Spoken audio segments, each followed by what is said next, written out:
Shalom. This week's Sedra is Sedra Ki Tisa. This week's Torah portion presents a whirlwind of emotions and events. We read about the Jewish people's horrific behavior after receiving the Torah and the building of the golden calf. As the Torah portion progresses, the Jews are punished, repent, gain atonement, and receive a second set of tablets. It is after receiving the second set of tablets and bringing them to the Jewish people that we read of one of the more peculiar events in the Torah.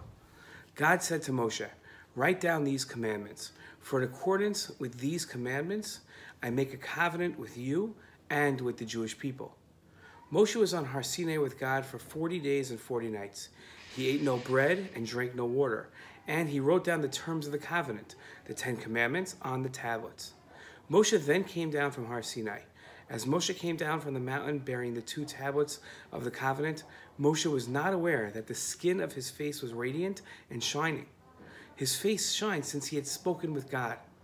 Aaron and all the Jewish people saw that the skin of Moshe's face was radiant, and they shrank in fear from coming near him. But Moshe called to them, and to Aaron and all the leaders of the people returned to Moshe, and Moshe spoke to them. In his commentary to this episode and the Jewish people's fear of Moshe, the Ramban wrote that the Jewish people moved back away from Moshe because they thought that he was an angel. It scared them. In his explanation of Moshe's face scaring the Jewish people, Rashi disagreed with the Ramban, and he observed that the Jewish people's behavior, writing the power and influence of sin, is great. Before the Jewish people sinned, the Torah described the Jewish people by saying the sight of the glory of God was like a devouring fire on the top of the mountain, top of Har Sinai, in the eyes of the Jewish people. And yet, the Jewish people were not afraid at Har Sinai, and they didn't tremble. But after they made the golden calf, they recoiled and trembled even at the sight of the rays of glory on Moshe's face. Rashi and the Ramban differ in their understanding of the Jewish people's fear of Moshe's rays. Rashi understood that the people were scared, that their sin of the golden calf somehow made them unworthy of the rays emanating from Moshe's face. The Ramban understood the fear to be born out of a misunderstanding of the rays. Since they thought the rays made Moshe into an angel, they feared him.